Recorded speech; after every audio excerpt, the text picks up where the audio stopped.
Welcome back student to the next session of Hindi second.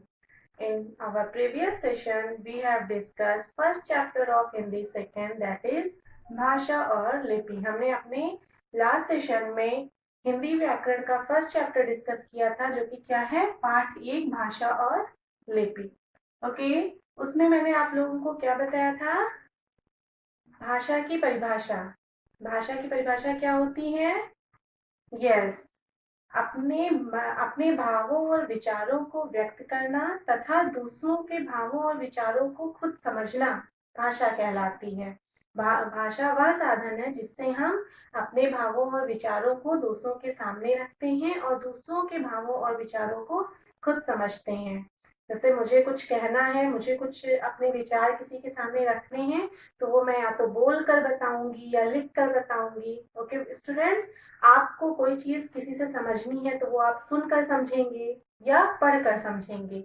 तो वो जिस साधन से हम किसी के मनोभावों को समझते हैं या अपने मनोभावों को किसी और के सामने व्यक्त करते हैं, उसको हम क्या कहते हैं? भाषा कहते हैं। ओके स्टूडेंट्स, भाषा की रूप क्या क्या है?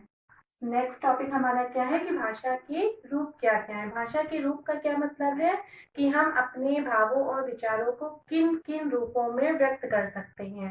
ओके, फर्स्ट है हमारा बोल कर व सुनकर।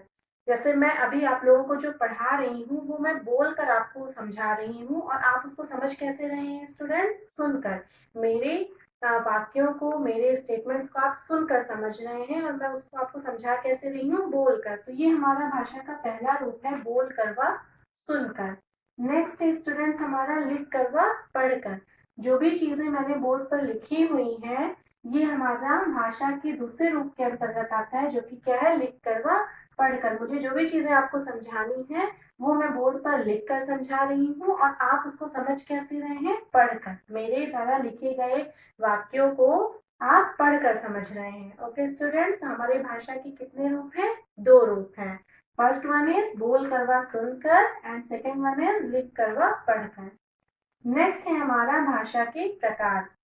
भाषा कितने प्रकार होते हैं भाषा के? फर्स्ट वन इज मौखिक भाषा, सेकेंड वन इज लिखित भाषा, एंड थर्ड वन इज सांकेतिक भाषा। पहला क्या है हमारा? मौखिक भाषा। जब भी हम अपने भावों और विचारों को बोल कर प्रकट करते हैं, जैसे मैं आपको जो समझा रही हूँ वो मैं सिर्फ आपको बोल कर समझा रही हूँ, उसमें मैं कुछ भी लिख के समझा अभी नहीं रही हूँ, तो ये मेरी कौन सी भाषा है? मौखिक भाषा है। ओके स्टूडेंट्स, नेक्स्ट है हमारी लिखित भाषा। जब भी हम अपने भाव और विचार लिख कर प्रकट करते हैं, लिख कर समझाते हैं सामने वाले को, तो वो हमारा कौन कौन सा प्रकार होता है भाषा का? लिखित भाषा।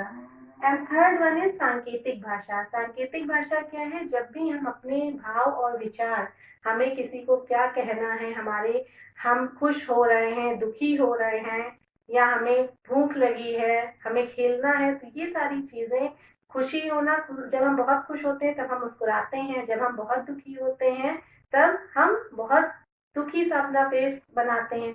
तो वो सारे एक्सप्रेशन जो होते हैं, संकेत जो होते हैं, वो हमारी सांकेतिक भाषा के अंतर्गत आते हैं। ओके स्टूडेंट, तो हमारी भाषा के कितने प्रकार हैं? भाषा के 3 प्रकार हैं, मौखिक भाषा, लिखित भाषा, सांकेतिक भाषा। Okay students, next one more thing, हमारी राजभाषा क्या है? हिंदी। हमारे देश में कई भाषाएं बोली जाती हैं, लेकिन हमारी राजभाषा क्या है?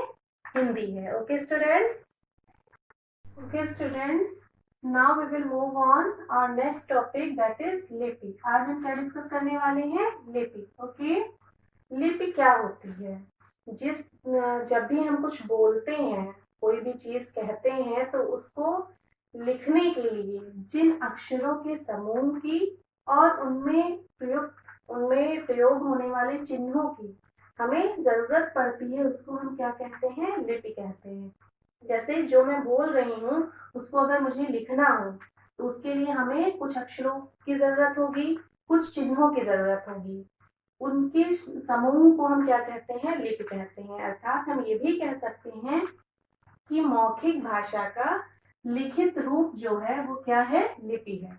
जो हम बोल रहे हैं उसको लिखित रूप में हम क्या कह सकते हैं? लिपि कहते हैं। ओके, हमारे देश में कई तरह की भाषाएं बोली जाती हैं, जैसे हिंदी, अंग्रेजी, उर्दू, पंजाबी। इन सभी भाषाओं की अलग अलग लिपियां हैं। जैसे हम इंग्लिश में अल्फाबेट यूज करते हैं, ABCD, हमें इंग्लिश में कुछ भी लिखना होता है तो हम क्या इंग्लिश अल्फाबेट यूज करते हैं। हिंदी में हमें कुछ लिखना होता है तो उसके लिए हम हिंदी वर्णमाला का प्रयोग करते हैं। उसी तरह से हमारी अलग अलग भाषाएं जो हैं वो किसमें लिखी गई हैं, अलग अलग लिपियों में लिखी गई हैं। जैसे हिंदी भाषा हमारी किस लिपि में लिखी गई है, देवनागरी लिपि में। हिंदी भाषा किस लिपि में लिखी गई है, देवनागरी लिपि में। अंग्रेजी भाषा हमारी रोमन लिपि में लिखी गई है। अंग्रेजी भाषा किस में लिखी गई है, रोमन लिपि में। उर्दू भाषा फारसी लिपि में लिखी गई है।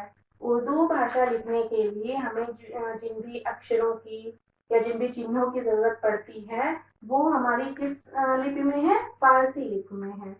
और नेक्स्ट क्या है, हमारी पंजाबी भाषा। हमारी पंजाबी भाषा किस लिपि में लिखी गई है, गुरुमुखी लिपि में लिखी गई। इसी तरह से और भी अनेक भाषाएं हैं जो अलग अलग लिपियों में लिखी गई हैं। Okay students, so let's revise. लिपि हमारी क्या होती है, भाषा के लिखित रूप को लिपि कहते हैं। भाषा के लिखित रूप को लिपि कहते हैं। हमें अपने भावों को, विचारों को लिखित रूप में व्यक्त करने के लिए जिन अक्षरों की, समूह की या उनमें प्रयोग होने वाले चिन्हों की जरूरत पड़ती है उन्हें हम क्या कहते हैं, लिपि कहते हैं। Okay students, clear? Now our next topic is व्याकरण। व्याकरण क्या होता है?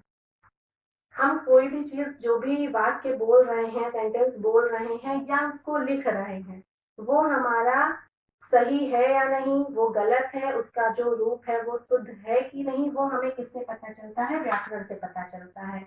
अर्थात भाषा को लिखने व बोलने का शुद्ध रूप ही व्याकरण कहलाता है। जैसे मैंने कहा मुझे भूख लगा है, जैसे मैंने बोला कि मुझे भूख लगा है, क्या ये वाक्य सही है? ये वाक्य गलत है, होगा क्या, मुझे भूख लगी है। तो ये हमें कैसे पता चलता है, व्याकरण के ज्ञान से पता चलता है।